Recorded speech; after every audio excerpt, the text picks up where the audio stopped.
মাইলস্টোনে যখন অনাকাঙ্ক্ষিত ঘটনাটি ঘটেছে, আমরা ভেবেছিলাম ফ্যাসিবাদের পতন হয়েছে, কিন্তু আমরা দেখতে পেলাম মাইলস্টোনের ঘটনাকে পুঁজি করে আবার আওয়ামী লীগ পুনর্গঠিত হচ্ছে। প্রিয় ব্রাহ্মণবাড়িয়াবাসী, আমাদের ফ্যাসিবাদ বিরোধী প্রত্যেকটি রাজনৈতিক দলকে আহ্বান করব, বাংলাদেশের স্বার্থে, আপনার রাজনীতির স্বার্থে, বৃহৎ বাংলাদেশের স্বার্থে ফ্যাসিবাদ বিরোধী প্রত্যেকটি রাজনৈতিক দলকে ঐক্যবদ্ধভাবে আওয়ামী লীগকে মোকাবেলা করতে হবে। একই সাথে সাথে একই গণতান্ত্রিক উত্তরণের জন্য আমরা যে সংস্কার প্রস্তাবগুলো দিয়েছি, এই সংস্কার প্রস্তাবের আশু বাস্তবায়নের মধ্য দিয়ে একটি গ্রহণযোগ্য নির্বাচনের দিকে যেতে হবে। সেটির পূর্বে বিশ্বমান বিচার এবং সংস্কার নিশ্চিত করতে হবে। আমাদের আপার হাউসে অবশ্যই পিয়ার নিশ্চিত করতে হবে। প্রিয় ব্রাহ্মণবাড়িয়াবাসী, আমাদের অতীতের শাসকরা আমাদের একটা ভঙ্গুর স্বাস্থ্য ব্যবস্থা দিয়ে গিয়েছে। আপনি রাস্তায় বের হন, আপনি বাসে চাপা পড়ে মরবেন, আপনি হসপিটালে যান, চিকিৎসার অভাবে মারা যাবেন, আপনি বিমান দুর্ঘটনায় মারা যাবেন, লঞ্চ দুর্ঘটনায় মারা যাবেন। বাংলাদেশের একটি স্বাভাবিক মৃত্যুর নিশ্চয়তা এই রাষ্ট্র আমাদেরকে দেয় নাই। আমরা একটা স্বাভাবিক মৃত্যুর নিশ্চয়তা চাই। এই রাষ্ট্রের কাছে, অন্তর্বর্তীকালীন সরকারের কাছে আমরা চেয়েছিলাম একটা পুনর্গঠিত রাষ্ট্র ব্যবস্থা।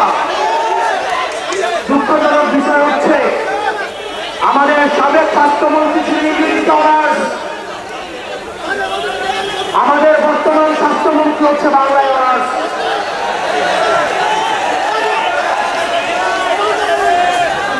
অন্তর্বর্তীকালীন স্বাস্থ্য ব্যবস্থা কোন ট্রায়ালের কথা ছিল না। যারা দক্ষ এবং যোগ্য মানুষ ছিল তাদেরকে সরকারি বসিয়ে বাংলাদেশের মানুষকে দেখিয়ে দেওয়া উচিত ছিল স্বাস্থ্য ব্যবস্থা কেমন হওয়া উচিত। অত্যন্ত পরিতাপের বিষয়, আমরা দেখেছি একটা ভঙ্গুর স্বাস্থ্য ব্যবস্থা, একটা অযোগ্য স্বাস্থ্য উপদেষ্টাকে দিয়ে এই স্বাস্থ্য ব্যবস্থা পরিচালনা করতে। বাংলাদেশে কোনো ডাক্তার ছিল না,